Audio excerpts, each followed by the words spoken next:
Paz do Senhor a todos, graças a Deus por essa rica oportunidade, que mais um dia nós estamos aqui para realizar a escola bíblica.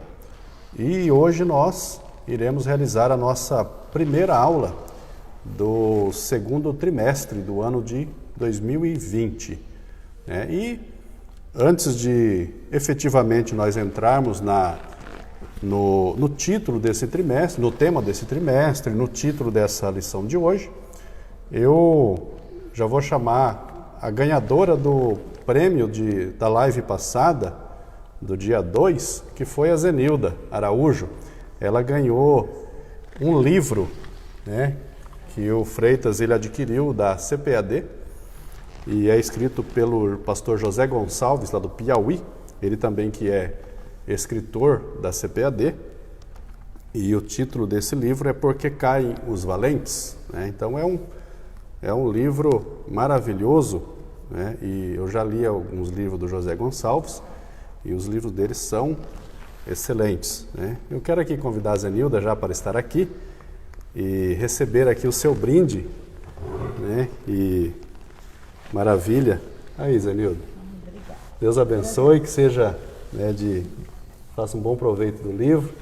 Acredito que terá uma leitura agradável com esse livro. Sim, eu agradeço. Amém. Continue assistindo as nossas... Eu vou continuar. Então tá bom. Maravilha.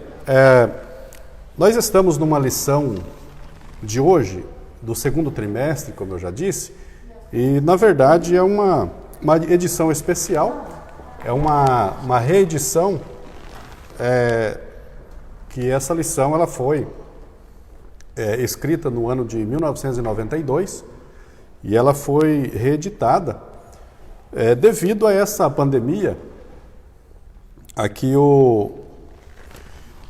os elaboradores das revistas da Escola Dominical, eles acharam por bem, de colocar essa lição para que nós viéssemos a realizá-las, as suas aulas, devido à contextualização desse tema. Então, nós fizemos o trimestre passado, o segundo trimestre, nós fizemos ele, muitas igrejas eles não realizaram, embora algumas também, como nós, eles realizaram essas aulas. E aqui nós temos o terceiro trimestre, então será essa edição especial, a qual nós estaremos refletindo nesse tema. Então, essa lição, na verdade, em 1992, ela foi comentada, esse trimestre foi comentada pelo saudoso pastor Eurico Bergstein. Ele foi o comentarista dessa lição, em 1992. E hoje nós temos esse tema desse trimestre, que é os princípios divinos em tempos de crise. Aqui vai abordar a reconstrução de Jerusalém e o avivamento espiritual como exemplo para os nossos dias. Então acredito que esse trimestre será um trimestre maravilhoso, a qual nós poderemos refletir um pouco melhor nessas questões do avivamento, e será bênção para as nossas vidas. A primeira lição, ela tem como título Daniel ora por um despertamento. Então aqui nós, na leitura nesse título, nós já percebemos que o contexto desse trimestre ele se dará lá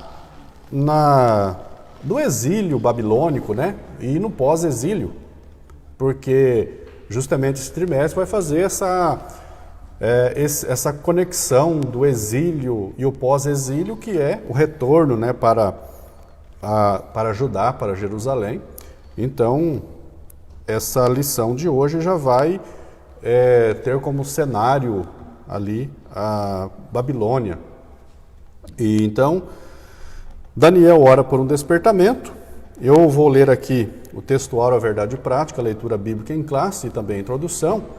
e logo após o evangelista Freitas ele estará fazendo aqui algum comentário preliminar e nós adentraremos efetivamente nos pontos, nos tópicos da nossa escola bíblica. O texto áureo diz, que está lá em Tiago 5,16, confessai as vossas culpas uns aos outros e orai um pelos outros, para que sareis. A oração feita por um justo pode muito em seus efeitos. A verdade prática diz que o crente dedicado à oração pode exercer influência no céu, na terra e até contra os poderes malignos. Aqui a leitura bíblica em classe, ela está registrada no livro de Daniel, capítulo 9, versículo 1 a 3, capítulo 6, versículo 10, capítulo 2, versículo 17 a 19, e no livro de Esdras, capítulo 1, versículo de 1 a 5.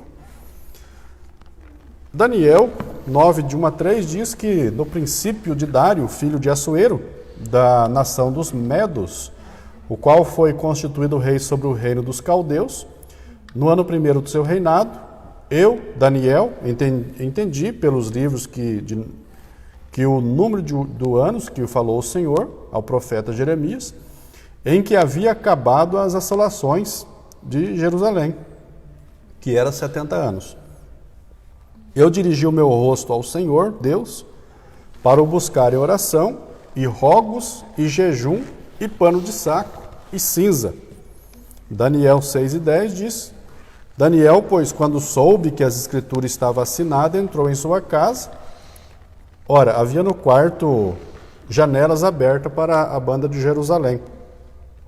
E 3 vezes no dia se punha de joelhos e orava e dava graças a Deus, diante de Deus, como também antes costumava fazer. Daniel 2:17 a 19 diz que então Daniel foi para sua casa e fez saber o caso a Ananias, Misael e Azarias, que eram seus companheiros, para que eles pedissem misericórdia ao Deus do céu sobre este segredo, a fim de que Daniel e seus companheiros não perecessem com o resto dos sábios da Babilônia. Então foi revelado o segredo a Daniel numa visão de noite. E Daniel louvou a Deus do céu. Esdras capítulo 1, versículo de 1 a 5, diz que no princípio do ano de Ciro, o rei da Pérsia, para que se cumprisse a palavra do Senhor pela boca de Jeremias, despertou o Senhor o espírito de Ciro, rei da Pérsia, a qual fez passar pregão por todo o seu reino, como também por escrito, dizendo, assim diz Ciro, rei da Pérsia, o Senhor Deus dos céus me deu todos os reinos da terra, e ele me encarregou de lhe edificar uma casa em Jerusalém, que é em Judá. Quem há entre vós, de todo o seu povo, seja seu Deus com ele, e suba a Jerusalém, que é em Judá, e edifique a casa do Senhor, Deus de Israel. Ele é o Deus que habita em Jerusalém. E todo aquele que ficar em alguns lugares em que andam peregrinando, os homens do seu lugar o ajudarão, com prata, com ouro, com fazenda, com gados, afora as dádivas voluntárias para a casa de Deus, que habita em Jerusalém. Então se levantou os chefes dos pais de Judá e Benjamim, e os sacerdotes e os levitas, com todo aquele cujo Espírito de Deus despertou, para subirem a edificar a casa do Senhor, que está em Jerusalém. A introdução da nossa lição de hoje diz que os crentes fiéis, eles brilham como a luz e resplandecem no meio de uma geração corrompida e perversa. Assim era Daniel, quando no ano 606 a.C. foi levado cativo para a Babilônia. Era ainda muito jovem, tinha cerca de 15 anos. Muitos anos depois, Daniel gozava de elevado conceito no reino da Babilônia. Então aqui está nossas leituras preliminares, a nossa introdução. Freitas, e esse trimestre? Maravilha? Maravilha, né? Tudo a ver com o que nós estamos vivendo, né? Eu antes gostaria de saudar os nossos amigos, nossos irmãos, com a paz do Senhor, né? Dizer que nós estamos fazendo a live aqui da Assembleia de Deus da Vila Hermínia, setor 3 aqui da cidade de Guaíra, no Paraná. E sabemos que temos amigos e irmãos de diversas partes do Brasil nos assistindo, né? Semana passada tinha uns irmãos, amigos nossos até de Portugal. Sim. Então a live tá ultrapassando os oceanos, né? Olha que benção. Verdade. Que interessante, né? E essa lição, como já foi falado, né? Ela já foi ministrada no passado, né? Na época ali, 92, 93, tivemos aquela crise, né? Da época ali do governo Collor, aquela inflação altíssima. Inflação de 80% ao mês, imagina, mais de 1000% ao ano chegava a inflação. Quem viveu naquela época, né, de repente a geração mais nova não sabe o que era isso, né? Você ia no mercado de manhã era um preço, de tarde era outro, né? Era uma coisa assustadora, né? Quem viveu sabe, bem nessa época, né? Então, a lição vem falando de crise, mas assim, o mundo, as crises são cíclicas, né? Eles sempre se repetem, não as mesmas crises, né? Mas o mundo vive crises, desde que o homem é homem, desde que se rebelou contra o seu Criador, né, vai viver em crise, né? E aqui nessa lição, especificamente aqui essa lição de Daniel, a gente vê interessante, é que o povo, ele não foi pego de surpresa. Não foi algo assim, não, meu Deus, o que aconteceu? Não foi isso. Lá em Deuteronômio 28, Deus, através de Moisés, né, quando escreveu o Pentateuco, Deus já tinha avisado ao povo, olha, vocês têm duas opções, né? Deus deu a opção, né? O livre-arbítrio, né? Como podemos dizer. Então, se vocês escolherem me obedecer a minhas leis, me seguir, fazer aquilo que eu mando, né, se guardar Então vocês escolheram a bênção, mas se vocês me desobedecer, né, virarem as costas para mim, para minhas leis, então vocês vão escolher maldição, né? Então a Bíblia já deu ali as coordenadas. Se vocês se voltarem para os ídolos, não vão ser cabeça, vão ser cauda, né? Então ali em Deuteronômio 28, ali Deus já tinha falado para o povo o que ia acontecer, né? As bênçãos e as maldições. E o que aconteceu? O povo, infelizmente, escolheu a desobediência, né? E aí, por que de 70 anos, né? O povo já tinha escolhido a desobediência, depois que o reino se dividiu ali, né?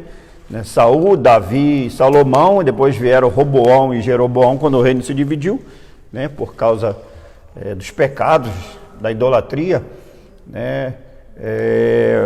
O exílio aconteceu como resultado desses fracassos de Israel de seguir a Deus. Jeremias profetizou 70 anos de exílio, né, conforme a gente vai ver no texto, lá em Jeremias 25, 11, 29, 10, né, e esse exílio de 70 anos é porque tinha uma ordem também, né, as coisas não são por acaso na Bíblia, né, porque Deus já tinha dado a ordem também na lei, que o povo deveria cultivar a terra por 6 anos e o 7º deixava a terra descansar, né? Mas o que aconteceu? O povo não fez isso. Então Deus foi somando todas as vezes que o povo não deixava a terra descansar. E na hora que foi houve uma sucessão de erros.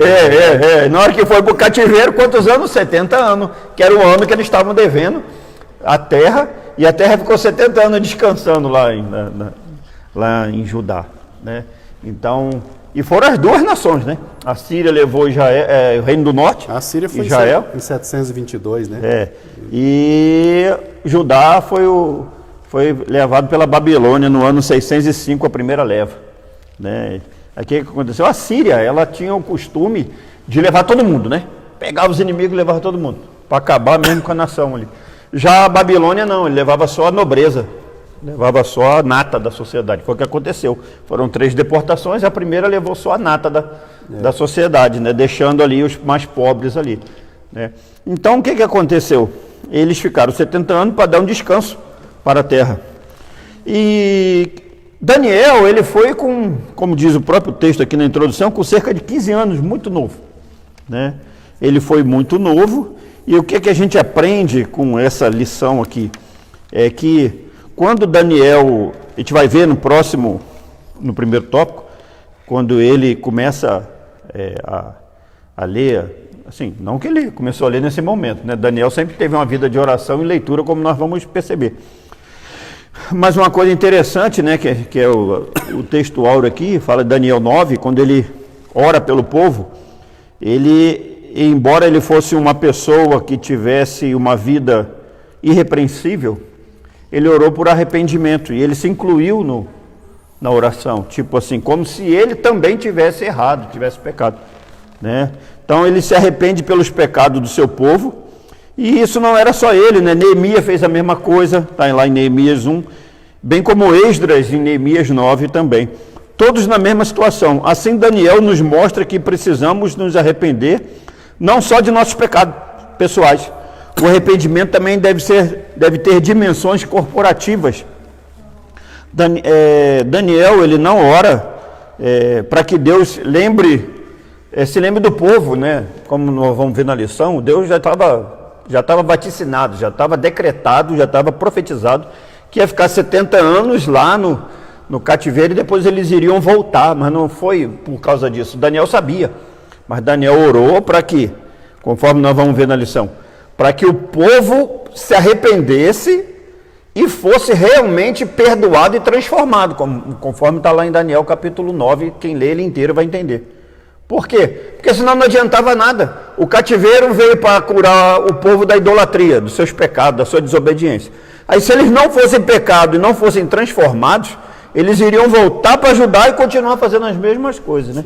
Então esse era a síntese daquilo porque Daniel orou. Esse é o avivamento, o despertamento que Daniel orou, né? Ele não orou para o povo voltar para a terra simplesmente, até porque o povo iria voltar de qualquer jeito. Ele orou para que o povo voltasse transformado, é que realmente o cativeiro fosse capaz, né, de mudar a mentalidade do povo, o coração do povo.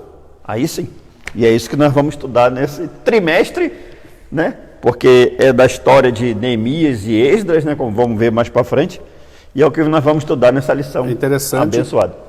É interessante que, aparentemente, o cativeiro babilônico, que é levar o reino do sul para a Babilônia cativo por 70 anos, a princípio, analisando isso daí, parece algo ruim, né? Por quê? Porque você vai sair da sua terra, você vai para uma terra a qual você não está habituado, você vai estar ali sob um domínio diferente daquele que você gostaria de estar, né? Só que, quando a gente olha, inclusive você já mencionou, que na verdade era um remédio para sarar o povo. É um remédio amargo, né? Remédio amargo. Né? Nem todo remédio é gostoso, né? Inclusive, antes da nossa transmissão aqui, nós estávamos falando que, por exemplo, a questão da idolatria do povo de Israel, o povo de Judá, por exemplo, que é o caso aqui, eles foram sarados, por exemplo, da idolatria. Nunca mais, né? Nunca mais, Nunca até mais hoje. Até voltaram. hoje o povo de Israel é um povo de Israel zeloso. Né? Eles têm um certo temor de chegar, quem sabe, a adorar algo ou alguma coisa que não seja Deus. Então eles foram curados, foram sarados disso. É interessante a observação, Freitas, que eu estava olhando, geralmente o povo cristão em geral, eles têm uma facilidade, quando se refere aos 3 amigos de Daniel, eles têm uma facilidade de mencionar eles como um nome babilônico. Sadraque, Mesaque e Abednego, né? Que na verdade é o Ananias, Misael e Azarias, né? Então, por exemplo, esse trimestre aqui, é interessante nós observarmos também que existem alguns personagens bíblicos que a gente consegue colocar eles, datar eles, né, na forma correta. Porque às vezes a gente menciona um personagem bíblico, a gente não sabe em que cronologia bíblica ele está. Então, por exemplo, quando você vê lá Sadraque, Mesaque e Abednego, quando você vê Daniel, você vê Esdras, você vê Neemias, né? Eles estão todos nesse contexto aí, nessa cronologia do cativeiro babilônico. Então eles estão ali por volta do ano 586, que na verdade 586 foi o ano da destruição de Jerusalém. Então, depois dessa destruição de Jerusalém aí, ali já foi uma leva também de cativo, assim como o Freire já mencionou no ano 605, porque 612 foi a queda de Nínive, que foi a capital do Da Império Síria. Assírio, né? A qual passou o poder para o reino, o Império Babilônico. Então é interessante nós termos em mente esses personagens e ver em que lugar na Bíblia, porque às vezes a gente lê a Bíblia, a gente fala assim, ué, mas aonde é isso? Que ano foi isso? Então, esse trimestre nós vamos falar aí especificamente dentro desse tempo aí de 600 a 415 anos antes de Cristo, né? Próximo a Cristo já, né? Então, acredito que será bênção esse trimestre, essa lição aqui, essa edição especial da Escola Dominical, a qual nós pretenderemos aqui transmiti-los nesse trimestre. Eu quero já mencionar alguns que já estão nos assistindo, a Tiziane, né, sempre está nos assistindo, a irmã Odete, né, pastor José Carlos, que é o nosso pastor aqui do setor 3, né, da Igreja Evangélica Assembleia de Deus, que é onde nós estamos realizando essas aulas, né, aqui em Guaíra, Paraná. O Varley, do Rio de Janeiro, amigo meu. Rio, Odair dos Reis, o José Jorjão, que Jorjão, eu já sei já. Joseli Neves. Irmã Jusceli, lá do Cascavel. Não, essa aqui é Joseli Neves, e daí tem a Jocely Santos, que ela falou que é a Celi de Cascavel. Isso. Então, ela já especificou aqui. A irmã Delma, né, o Rocha Tur, que é o irmão Osvaldo, né, a irmã Clotilde, Marli Martinuzzi, minha essa cunhada. aqui é a tua cunhada. A Zenilda Araújo, a qual já ganhou aqui brinde. Até o Sandro Gonçalves. Olha. O Sandro é o nosso colaborador aqui, nos ajuda na transmissão, né? É o nosso contribuir aqui para essa live. Orides de Oliveira ali da sede, João Francisco, né? Mário Mariano, a minha esposa Tânia, a Ana Cláudia Marcante e o Johnny Sociarelli. Olha, também já ganharam caneca. O pastor Admilton, que é o pastor do setor 12, lá de Oliveira Castro. Maravilha, Deus abençoe, pastor Admilton. Sempre nos apoia aí. A irmã Olinda também. Então, algumas pessoas aí que já estão nos assistindo aí. Eu quero ler aqui o primeiro... Lembrar, né, de compartilhar. Verdade. Compartilha e comente, né? Para poder concorrer, né? Nós temos canecas e livros, né? Hoje o irmão Romualdo trouxe caneca para ser sorteado. Olha que maravilha. Do Guia do Marceneiro. Temos livro também. A gente sorteia um livro e quando a pessoa ela vem aqui, escolhe o livro que ela quer. Maravilha. Aí, ó. Foi bem lembrado aí, porque o Paulo Augusto e a Grazi estão ali anotando os nomes. Por exemplo, eles estão olhando a live aqui. Quem comentou aparece ali, né? Aí quem comentou, eles já coloca na lista ali e no final você será sorteado, né? Você entrará no sorteio, né? Bom, o primeiro ponto diz assim: Daniel foi despertado para orar. Ao ler o profeta Jeremias, ele observou que os 70 anos do cativeiro da Babilônia estava para se findar. Todavia, ainda não era possível notar qualquer sinal de que alguma coisa estivesse acontecendo na direção de uma mudança radical. Assim, Daniel começou a orar com jejum, cobrindo-se de saco e cinza, em sinal de profunda tristeza, e orou com perseverança. O primeiro ponto desse primeiro tópico diz que Daniel vivia uma vida consagrada a Deus. Isso dava-lhe condição, né, de orar. A Bíblia diz que a oração dos retos é o seu contentamento, e ele escutará a oração do justo. Daniel não se misturou com o paganismo e vivia conforme a sua consciência, no temor do Senhor. Daniel é considerado como um exemplo e um modelo para os crentes de todos os tempos.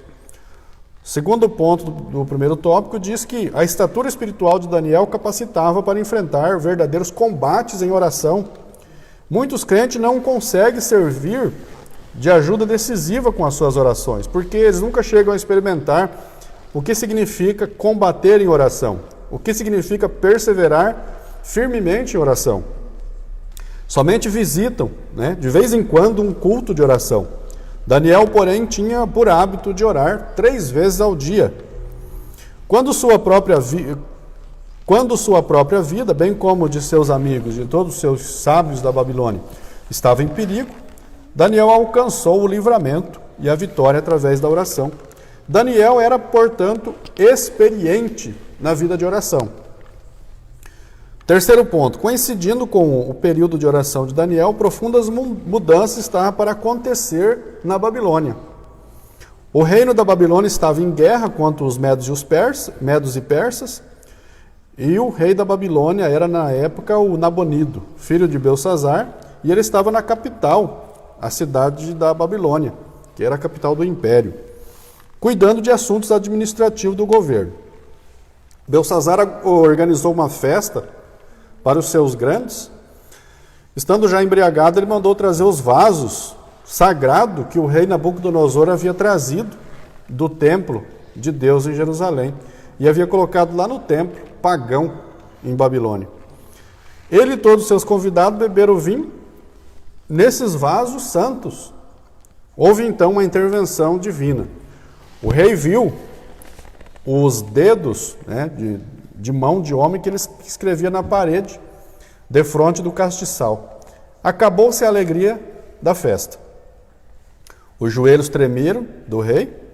Sábios e astrólogos não poderiam interpretar a mensagem escrita na parede. Finalmente, Daniel foi introduzido à presença do rei na festa e interpretou o texto escrito na parede. Entre outras coisas, estava escrito: dividido foi o teu reino e deu-se aos medos e aos persas. Naquela mesma noite, Belsazar foi morto, o rei dos caldeus. Aí, Freitas, aí a situação, a condição de Daniel, a sua oração, e foi capaz de, nessa oração, nessa intimidade com Deus, ele foi capaz de até interpretar o sonho ali, o escrito da mão, né, que Belsazar viu, e ali, na verdade, foi a queda do Império Babilônico. Aqui na lição, Daniel foi despertado para orar. Fala que ao ler o profeta Jeremias, né, ao ler o profeta, ou seja, a gente percebe que ele lia e depois no mesmo subtópico ele fala: assim Daniel começou a orar com jejum, cobrindo-se de saco e cinza em sinal de profunda tristeza, e orou com perseverança. A gente vê que é o seguinte: Daniel, ele tinha uma vida de oração e uma vida de leitura da palavra.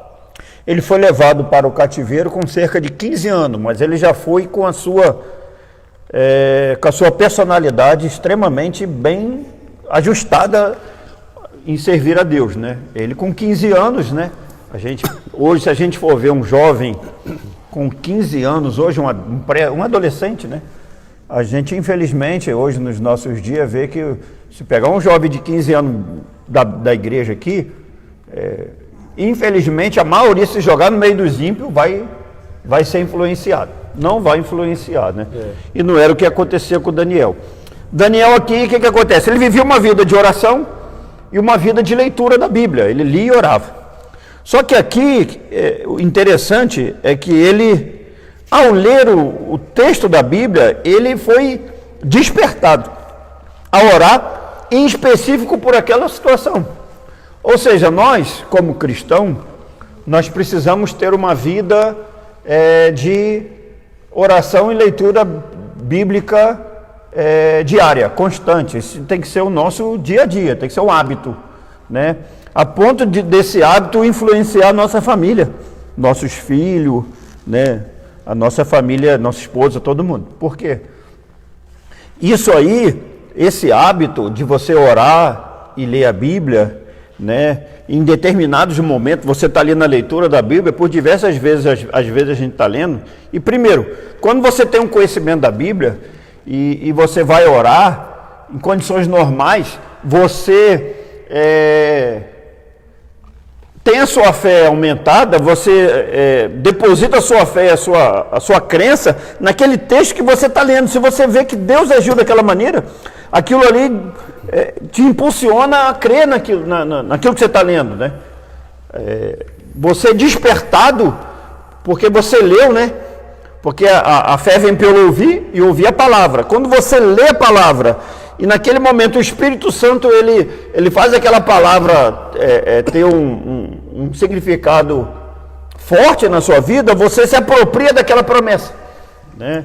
Você se apropria daquela promessa. Aqui a gente pode ver que Daniel, pelo fato dele viver uma vida consagrada, conforme está no tópico 1 aqui, ele passou por diversas situações aqui, que se a gente for ver aqui do capítulo 1 ao 6, a gente vai ver, eu até fiz um rascunho aqui, fala assim, ó, ele passou por várias provações no cativeiro, que a gente lê e às vezes não tem a dimensão do tamanho da situação que ele passou, da prova, né? Primeiro, a prova começou quando ele chegou na Babilônia, adolescente, e tinha aquela dieta, né? Ou seja, os eunucos do rei lá, o chefe dos eunucos lá, falou assim, ó, você vai passar uma faculdade aqui de 3 anos, você vai aprender tudo da nossa cultura, do nosso idioma, tudo sobre a Babilônia, mas inclusive a dieta é diferente, não é aquilo que você come lá na tua terra. Você vai comer manjar do rei e você vai beber do vinho do rei. Só que aquela dieta confrontava aquilo que a Bíblia, que ele tinha como regra da sua alimentação. Até porque, assim, a Bíblia não fala ali claramente, mas com certeza ali tinha animal imundo que ele não poderia comer, né? E a bebida também, ainda mais ele 15 anos, pensa, bebendo bebida forte com 15 anos, né? Então aquilo ali, ele chegou para o eunuco, foi a primeira prova, a primeira situação difícil que ele passou. Mas aí com a graça de Deus, aí que é o segredo, ele tinha comunhão com Deus, e quando você tem intimidade com Deus, comunhão com Deus, isso faz com que você tenha graça diante das outras pessoas, né? E Deus deu graça a ele, que as pessoas olhavam para ele e falavam assim, não, então vamos fazer o seguinte, vamos fazer um teste, né? Porque também o eunuco não podia botar o seu pescoço na guilhotina pelos jovens, né? E Deus deu graça. Esse foi o primeiro teste. E começou, né? Aí veio o segundo, né? No capítulo 2, revelar o sonho do rei. Olha, além do rei ter um sonho, olha que interessante, né? Além do rei ter um sonho, ele não lembrava do sonho. Olha, é diferente de José no Egito, quando o faraó teve o sonho, e ele contou o sonho, né? Todo mundo conhece a história do sonho lá das espigas e da vaca, né? Sim. O rei não, o rei Nabucodonosor falou assim, ó, eu tive um sonho e não lembro qual é o sonho. E vocês estão tentando me enganar, vou matar todo mundo, né? Vocês têm que revelar o meu sonho e depois me dar a interpretação. Olha, a segunda prova que ele passou, olha que situação, né? Pensa em ser na pele dele, né? E ele não foi nem levado à presença do rei. Depois, quando o Arioque chegou lá, e o general lá do exército dele falou assim, não, ó, o rei quer cortar o pescoço de todo mundo, é porque não adivinharam o sonho dele. Quer dizer, tinha que primeiro saber qual era o sonho, que ninguém sabia, e depois da interpretação do sonho. Olha, esse foi o segundo teste. Olha que situação.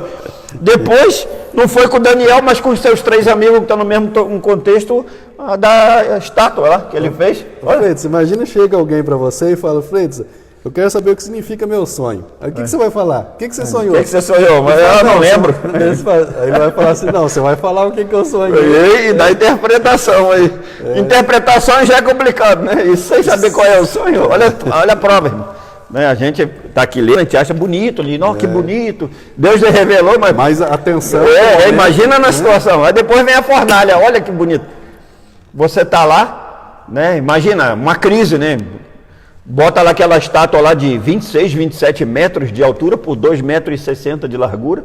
Aquela estátua que o rei fez depois do sonho, ele falou assim, ó, eu tenho que fazer uma estátua do meu sonho, né? Que ainda mais que a cabeça sou eu, olha.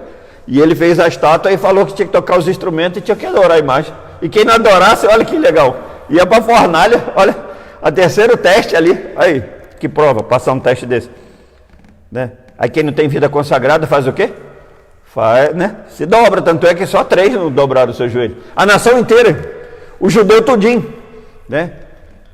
Imagina hoje, a gente passa uma crise hoje, talvez as perseguições não sejam a mesma, né? Mas sutilmente hoje, tem muita coisa que se acontecer, muita gente vai, tá na lei, foi ordem do governador, foi ordem do sei de quem, a gente vai se sujeitar. Vai se sujeitar, porque vamos dizer o quê? Vamos descumprir a lei dos governos do mundo aí, né? Mas eles descumpriram e foram jogados na fornalha, olha. Ou seja, Deus não livrou eles da fornalha, livrou eles na fornalha, olha que interessante. Imagina você estar na situação. E o quarto foi o outro sonho do rei, que ele sonhou com aquela grande árvore e de repente a árvore é cortada, só fica o tronco. E tinha que dar interpretação. Essa aí ele falou o sonho, né? E tinha que dar interpretação do rei. Depois veio a escrita na parede, que está na lição aqui, nos comentários, né? E por último, no capítulo 6, a cova dos leões. Olha as provas que Daniel passou, né? E se ele não tivesse uma vida preparada?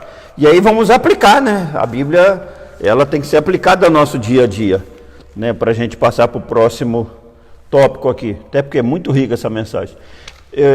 Esse negócio de ter uma vida consagrada é importante. Eu lembro, irmão, quando eu era adolescente lá no Rio de Janeiro, novo convertido, eu lembro de um irmão que ele era presbítero e ele era mecânico de refrigeração, mecânico de consertar freezer.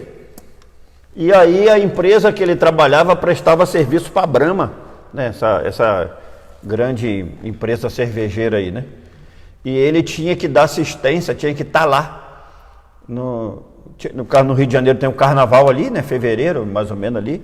E ele foi escalado, olha o que o inimigo faz. Ele foi escalado para estar lá no sambódromo, naqueles lugares, naquelas áreas VIP lá, né? E tinha que estar lá, caso a máquina estragasse, ele tinha que consertar. Olha a prova que ele passou.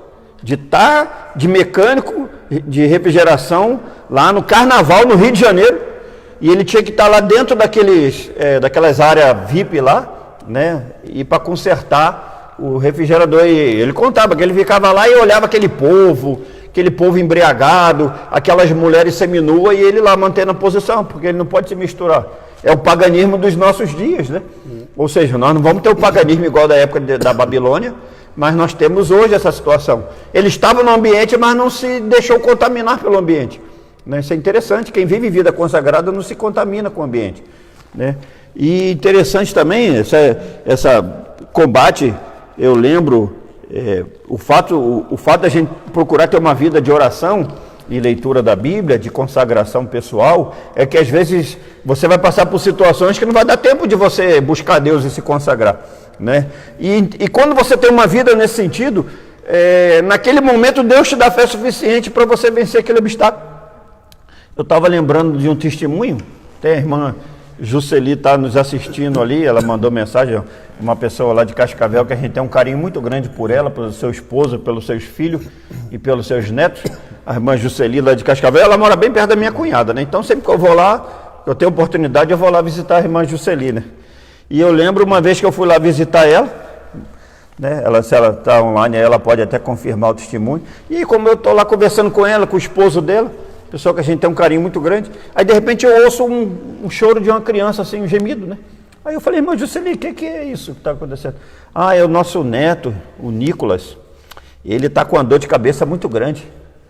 E ele está lá na sala lá de TV, mas quer dormir e não consegue com dor de cabeça. Aí na hora me veio aquela convicção, aquela fé, assim. Aí eu falei, vamos lá orar por ele?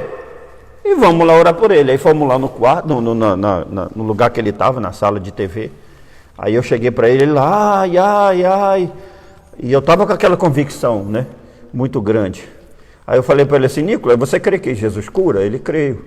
Então nós vamos orar por você, que você não está conseguindo dormir com dor de cabeça. Aí começamos a orar por aquela oração de Elias ali, oração bem curtinha, né?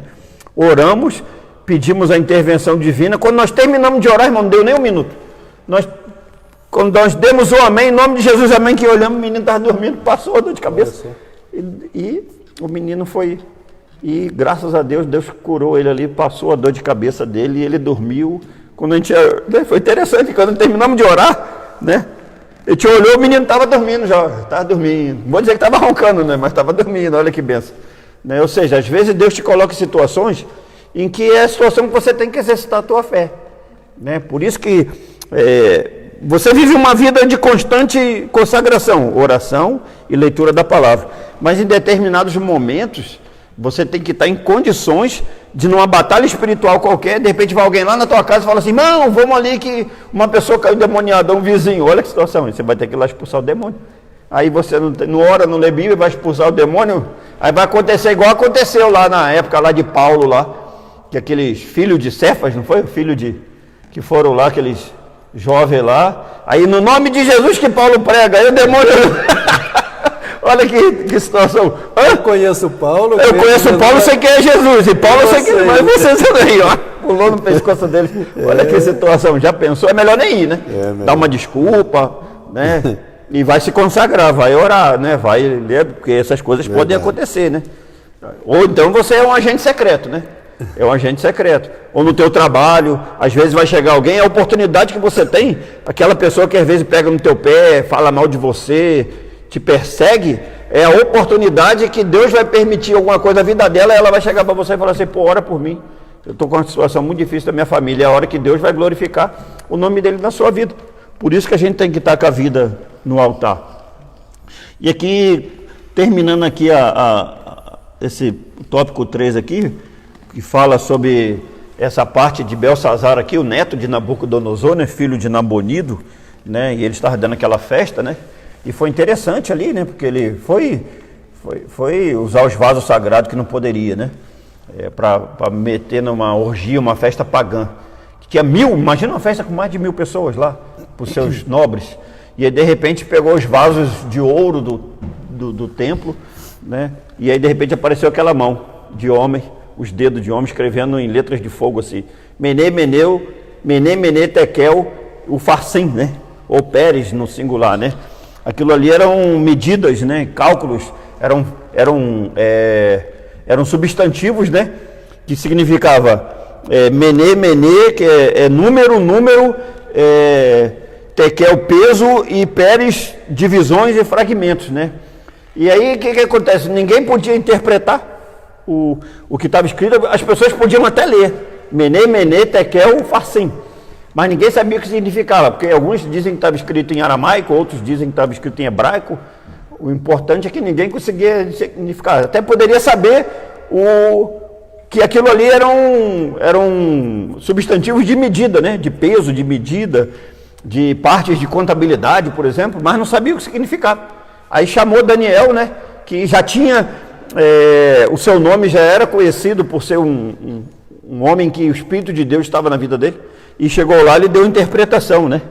Interessante, né? Mené, mené, número, né? Contou Deus o número do teu reino e os encerrou, né?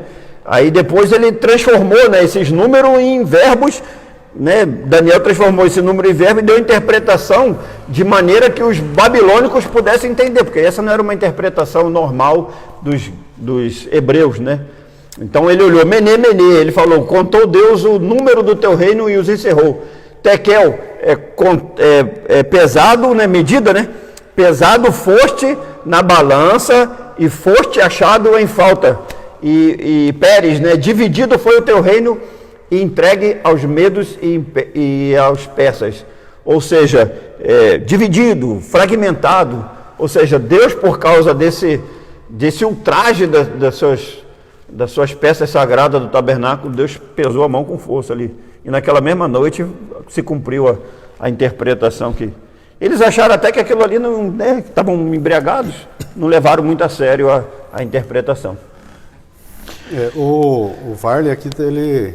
É Varley ou Varley? Varley. Varley, é do Rio. Ele fala a questão como que foi a educação de Daniel, né? Pela família, né? Como que foi importante também, né? A criação, né? A criação dele, né? Ô Freitas, tem uma pergunta aqui, eu sei que é difícil por causa do tempo, né? Porque a pergunta... 17 minutos só. É o Emanuel Barreto, né? Ele fala na questão aqui de Daniel, que tem o versículo que fala, proferirá palavras contra o Altíssimo e consumirá os santos do Altíssimo. Cuidará em mudar os tempos e a lei, os santos lhe farão entregue na mão por um tempo e tempos e metade de um tempo. Ele perguntou qual que é o entendimento. Só aquele 1300 e... É porque na verdade Daniel, as 70 semanas dele, ele perpassa a tribulação, o período de tribulação. Né? 7 anos da tribulação. Então, né? Esse período está dentro desse período de tribulação, porque o anticristo ele vai proferirá palavras contra o Altíssimo. Sim. Então, está dentro desse período. Eu sei que não vai dar para nós, por causa do tempo, que na verdade agora já é 15 para as 9 já. Está nos assistindo também aí, participando da aula, Rudimar Rigo, Odorino, o professor Tito, a Miriam, a esposa do pastor Edmilton, Marlene Freitas também, aí a Marlene, Cássia Marcante, Almir Fagundes, a Sidneia e o Ismael, a Terezinha, a mãe do Odair, Hermival Dimas, que é o Niva, Edneia Rubert, que ela é filha da irmã Rosa ali de Oliveira, Marcos Tretter, meu cunhado, Emanuel Barreto, nós já mencionamos, a Dálcia de Nova Santa Rosa, é minha tia ali, o Maico também, de Nova Santa Rosa, Anderson Garrido, né, estão aí nos assistindo, Tânia Loyola, também nos assistindo aí, a Claudete Freitas, a esposa do... A Claudete, né? Setor 4, né? 4 ou 6, da Vila Alta. Setor 6. O pastor Marcos, né? Irmã Doralice, Serafim. Freitas, eu vou ler aqui o segundo ponto. Vou ter que ser bem ligeiro, um pouco aqui. Daniel havia orado lembrando-se da promessa de Deus registrada no profeta Jeremias. Vos visitarei e cumprirei sobre vós a minha boa palavra, tornando-vos a trazer a este lugar. Então veja o que ele leu, né, que despertou, né? Com a queda do reino babilônico e com o início do governo do rei Ciro, as coisas evoluíram com muita rapidez, deixando todos surpreendidos e admirados. Primeiro ponto, a Bíblia relata o que realmente aconteceu. No primeiro ano de Ciro, rei da Pérsia, para que se cumprisse a palavra do Senhor pela boca de Jeremias, despertou o Senhor o espírito de Ciro, rei da Pérsia, a qual fez passar pregão por todo o seu reino, como também escrito, dizendo: assim diz Ciro, rei da Pérsia, o Senhor, Deus dos céus, me deu todos os reinos da terra, e ele me encarregou de lhe edificar uma casa em Jerusalém, que é em Judá. Quem há entre vós, de todo o povo, seja seu Deus com ele, e suba a Jerusalém, que é em Judá, e edifique a casa do Senhor, Deus de Israel. Ele é o Deus que habita em Jerusalém. O ponto 2, conforme essa declaração de Ciro, estava cumprida a promessa divina dada através do profeta Jeremias. Mas tudo foi como diz a Bíblia, tudo muito mais abundantemente além daquilo que pedimos ou pensamos. Vemos, pois, o que estava acontecendo, o que estava para acontecer. Primeiro, todos os judeus seriam libertados para voltar a Judá, caso quisessem. Segundo, receberam permissão de reedificar o templo. Terceiro, os vasos sagrados deveriam ser entregues aos cuidados de Zorobabel, nomeado, governador dos judeus pelo rei Ciro, para serem transportados de volta para Jerusalém. Então aí, o motivo do despertamento, Freitas, de Daniel, por quê? Porque ele sentiu ali que era um momento. Era. Porque até então o cativeiro estava chegando ao fim, os 70 anos que Jeremias falou, e não via as coisas acontecerem. E desse jeito, às vezes a gente... Deus faz as promessas dele, ou aquela promessa na Bíblia, que a gente lê, ou Deus usa os seus servos, os profetas, através de sonho, através de uma mensagem. Deus usa os seus vasos e faz a promessa, e às vezes a gente não vê acontecer, não vê, mas é aquilo, quando a gente menos espera, tipo assim, porque as coisas vão caminhando dentro da vontade de Deus, que tudo está no controle dele, e quando a gente menos espera, Deus age de maneira assombrosa aos nossos olhos, Aqui a gente vê que Daniel havia orado lembrando-se da promessa, ou seja, ele orou firmado naquilo que Deus havia prometido. E aí quando você vai orar, uma coisa que eu achei interessante, até não comentei na primeira parte, nessa parte dessa luta em oração, o que me veio à mente é a parte de Ezequias, o rei Ezequias, quando de repente lá, de repente Isaías chegou lá e falou para ele, olha aqui, profecia. Imagina chegar para um rei e falar um negócio desse: você põe em ordem a tua casa, porque você vai morrer e não vai viver. E ele tinha uma doença, E aí Ezequias, o que ele foi fazer? A Bíblia diz que ele botou a sua cara na parede e foi orar e se lembrou das promessas de Deus, Senhor, e as coisas que, a maneira como ele havia andado diante de Deus, de maneira reta, de maneira correta, feita a vontade dele. E aí quando ele se apegou nas promessas que Deus fez, de maneira adequada, de maneira correta, né? Ou seja, a Bíblia diz que em 2 Reis capítulo 19 e 2 Reis capítulo 20, no versículo 4, que Isaías não chegou nem a sair do palácio. Deus falou assim, volta e fala para o meu servo que eu ouvi a oração dele. Olha, foi a resposta mais rápida. Estava abrindo o portão para sair, voltou. Recebeu uma mensagem, o WhatsApp do céu. Olha, volta. Olha que interessante. Já existia lá a mensagem, né? O WhatsApp celeste, né? Antes do homem pensar em fazer o WhatsApp, Deus já tinha a mensagem do céu na hora ali. Olha, coisa maravilhosa. Volta, olha. Ou seja, Deus fala no início, no fim, mas fala no meio do caminho também. Sim. Olha que interessante. Verdade. Volta e fala para o meu servo que eu ouvi a oração dele. Olha que magnífico. E dei mais 15 anos de vida dele, né? E aí Deus foi, curou ele. E aí ele ainda pediu uma prova. Como é que eu vou saber? Deus fez voltar o relógio de Acais lá por 15 graus, né? Fez voltar, porque para frente ia falar, para frente ele vai, mas quero ver ir para trás, né? E Deus fez voltar, Deus parou o tempo e voltou. Olha que interessante, que coisa maravilhosa. Deu mais 15 anos para ele, lutou com Deus em oração. E às vezes a gente está passando uma situação tão difícil, de repente você está passando uma situação difícil na sua vida, mas se você se apegar nas promessas de Deus, né, e chorar, a Bíblia diz que ele chorou mesmo abundante, a Bíblia fala isso em 2 Reis, que ele chorou copiosamente, chorou muito, e Deus ouviu essa oração. Esse é o segredo. Às vezes nós estamos lutando, passando uma dificuldade, passando uma prova, uma luta muito grande, e você não encontra forças para manter a sua perseverança, mas quando você persevera até o fim e ora e lembra a Deus dos momentos que você passou, nos teus momentos de oração, nos teus momentos de devocional, nos teus momentos fazendo a obra dele, obedecendo ele, Deus não deve favor para ninguém. Deus não vai deixar em vão tudo aquilo que você fez por ele, né? E ele vai ouvir a tua oração. Se for vontade dele, né? Ele vai ouvir a tua oração e vai te dar a tua bênção. Né? É interessante, né? Essa luta. E quando a gente vê aqui essa parte de Ciro, né? Interessante é que em Isaías 45, 200 anos antes, olha, Deus já tinha falado do nome dele, chamou ele pelo nome, olha. Já vi alguns teólogos afirmando que alguém mostrou para ele. Por isso que ele teve essa predisposição, né? Deus despertou o espírito dele. Alguém chegou para Ciro, né? E falou, olha, nosso Deus já tinha falado de você 200 anos, você não era nem nascido, Deus já tinha falado de você. Isaías 45 fala, assim diz o Senhor ao seu ungido, a Ciro, a quem tomo pela sua mão direita para bater as nações, de diante da sua face, como fez com a Babilônia. Eu soltarei os lombos dos reis para abrir diante dele as portas, e as portas não se fecharão. Eu irei adiante de ti, endireitarei os caminhos tortos, quebrarei as portas de bronze e despedaçarei os ferrolhos de ferro. E te darei os tesouros da escuridade e as riquezas encobertas, para que possas saber que eu sou o Senhor, o Deus de Israel, que te chama pelo teu nome. 200 anos antes, Deus já tinha falado dele. Olha que terrível, né?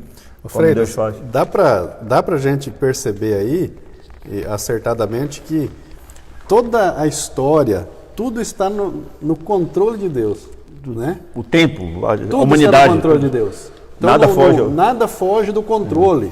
Né? Foge do nosso, né? Mas não foge do nosso. Veja que 200 anos Deus já tinha alguém, né, providenciado, né, já antecedente ao evento, providenciado para que esse povo voltasse à terra, né, a Jerusalém. Né? 200 anos antes, olha. Maravilhoso, né? Eu vou ler o ponto 3, né? O resultado de um despertamento proveniente de Deus. O rei Ciro foi despertado em seu espírito. Despertou o Senhor o espírito do rei Ciro, talvez por meio de um contato com Daniel, é que Ciro veio a conhecer a Deus e talvez até mesmo o adorasse. Ciro teve uma experiência pessoal com Deus no seu coração e passou a compreender as realidades de Deus que ele antes ignorava.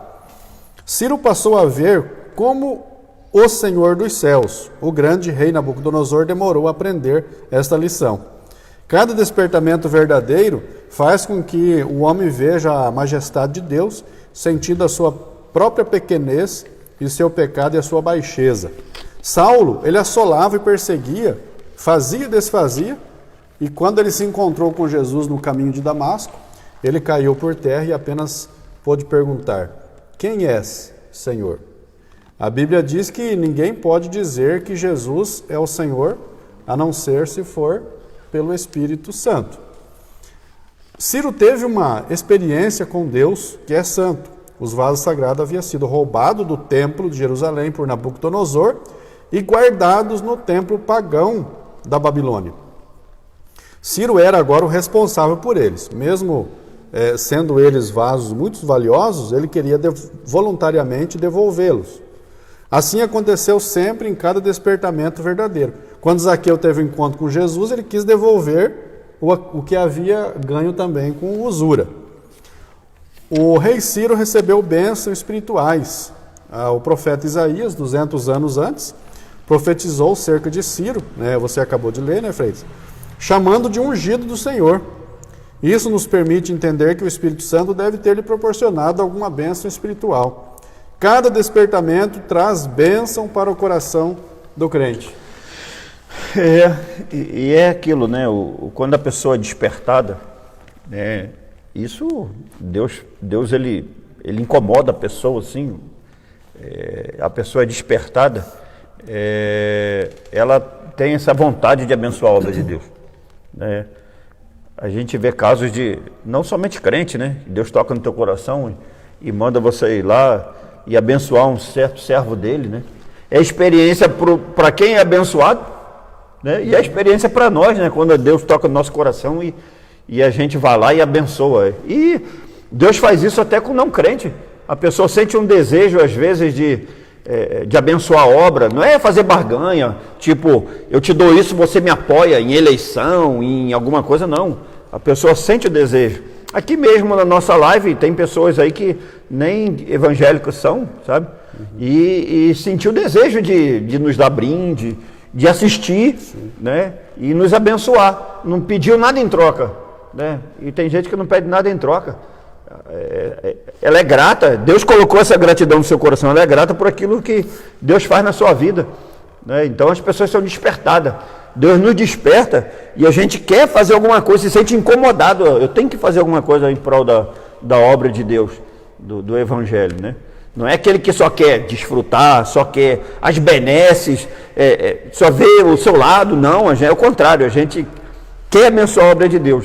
É pessoa que é despertada, é pessoa que o seu coração já foi cativado por Deus, em abençoar a obra do Senhor. Isso é interessante. E você não mede esforços, Você não mede, eu quero dar um brinde, você vai lá e compra e abençoa a obra de Deus mesmo.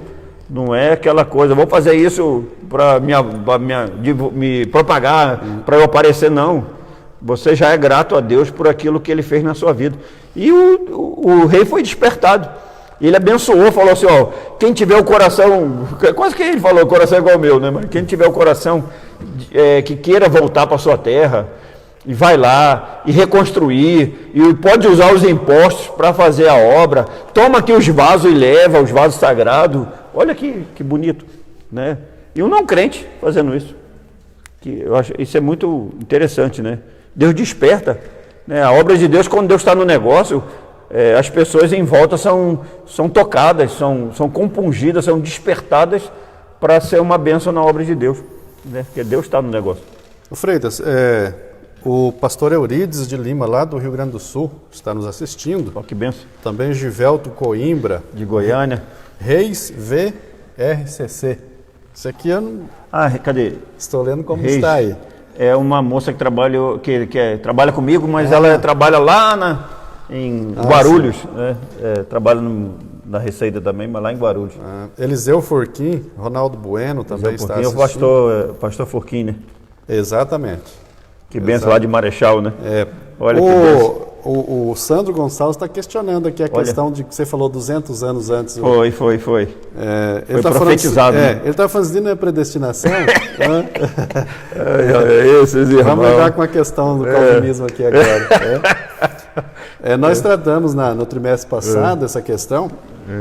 A questão aqui é que Deus viu Deus sabe tudo. 200 anos antes, Deus viu que Ciro ia Fazer isso. né?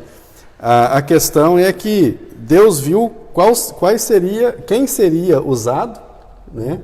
Só que não foi uma imposição de Deus. Embora, né, quando eu falo que não foi uma imposição de Deus, embora, né, nós acreditamos, né, eu acredito que Deus... Mas você pode até dizer que é predestinação, só não é aquela predestinação não é para forçado, salvação. E não foi forçado também. Isso aqui não foi Sim. forçado. Por Ele quê? fez de maneira voluntária. Porque a forma, aqui fala que provavelmente o rei Ciro, ele teve esse contato com Deus através de Daniel, né? Então Daniel favoreceu o conhecimento de Ciro através daquilo que Daniel falava a Ciro.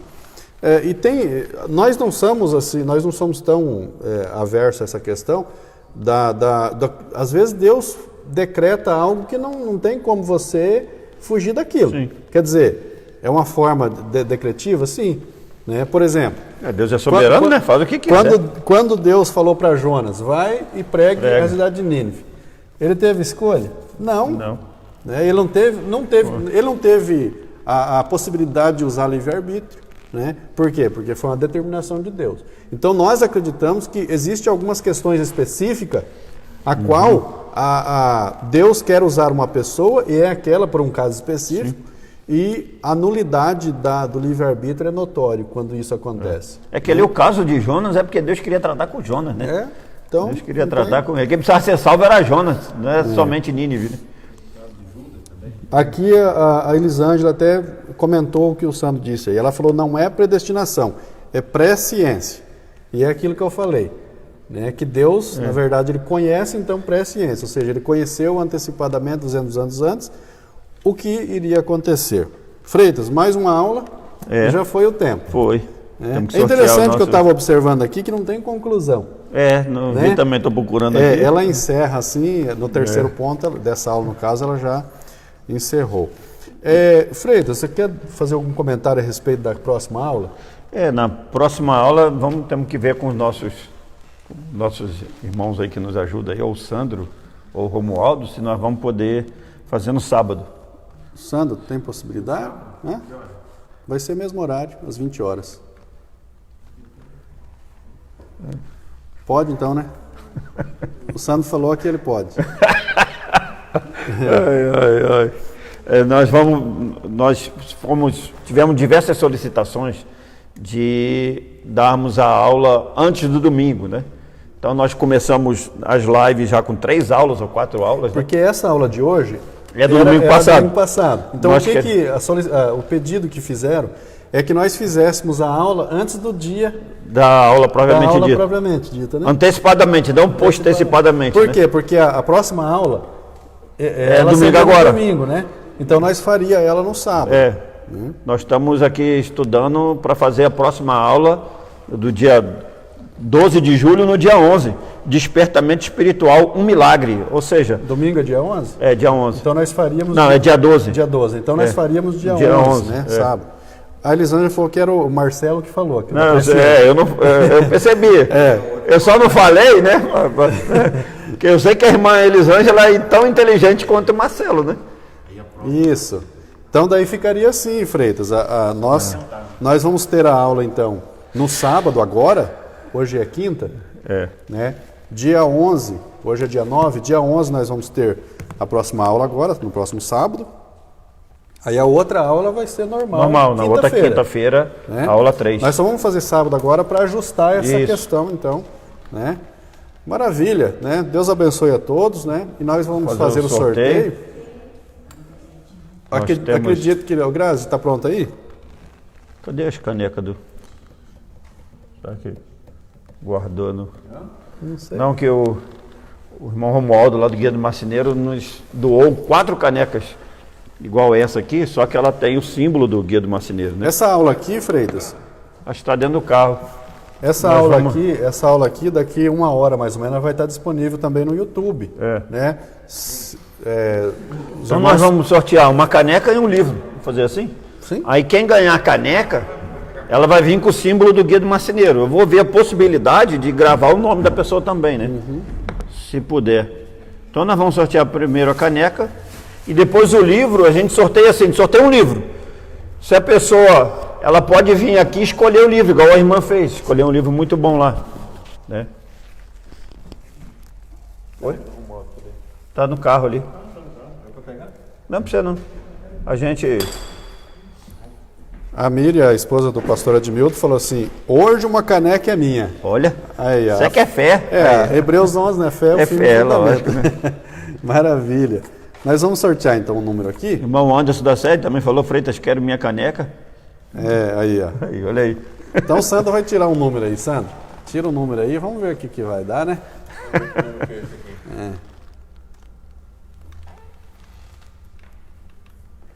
Número 14.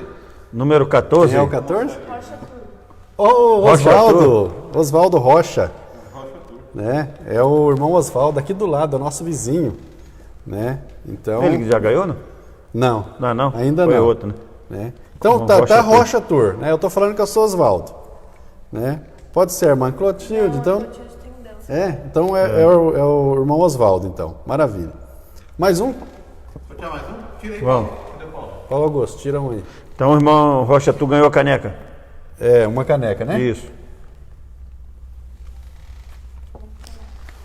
Osvaldo Rocha, tu. Número 28. 28. 28,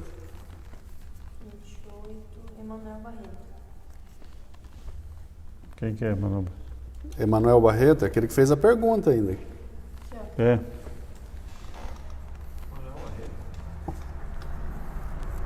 Conhece, Freitas? Não. Depois Manuel o... Barreto. Esse aqui, ó.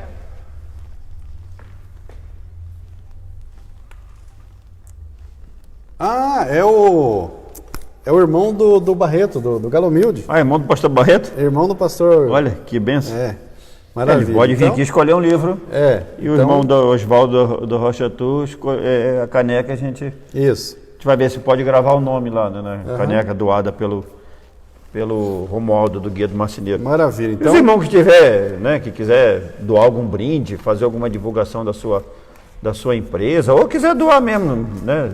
Ah, eu quero dar um brinde de oferta, ou dar uma oferta para a gente comprar livro, comprar caneca, também fica à vontade. isso. Amém. Amém. Maravilha. Vamos Próxima orar? aula, então, sábado. Vamos fazer uma oração. Tem um amigo meu, Sargento Reginaldo, ele é um amigo meu, acho que ele me mandou mensagem, ele está assistindo as nossas lives, e ele falou que pediu oração porque ele pegou a Covid, né? Ele pegou a Covid e nós vamos orar por ele. Sabemos que nosso Deus tem poder de curar, né? Temos essa convicção. Ora, Freitas, então. Então vamos orar. Senhor nosso Deus, nosso Pai, te damos graça, meu Deus, pela oportunidade que o Senhor nos concede esta noite de estarmos meditando e aprendendo a Tua Palavra. Que nesta noite, Senhor, só possa ter entrado em cada lar, abençoado cada vida, cada pessoa que nos assiste. Né? Oramos pelo nosso pastor José Carlos, pelos nossos irmãos do setor 3, por cada irmão, por cada amigo que nos assiste, pelo Sargento Reginaldo, um amigo pessoal nosso que nos pediu oração, Senhor, porque foi acometido desse vírus, da Covid, mas nós sabemos que o Senhor tem poder de curar qualquer enfermidade, vírus, dor de cabeça e qualquer tipo de doença. Para o Senhor não é nada, isso não é nada comparado ao poder que o Senhor tem de operar cura, até de morte o Senhor tem poder de ressuscitar, ó Deus. Nós cremos no Teu poder de milagre, de ressurreição e de curar as enfermidades nas nossas vidas. Abençoa, Senhor, cada um que nos assiste, que essa palavra possa ter gerado fé, possa ter dado paz ao coração de cada um que nos assiste nesta noite. Nós te pedimos, no nome de Jesus, que o Teu nome seja glorificado em cada vida. Amém. Amém. E amém.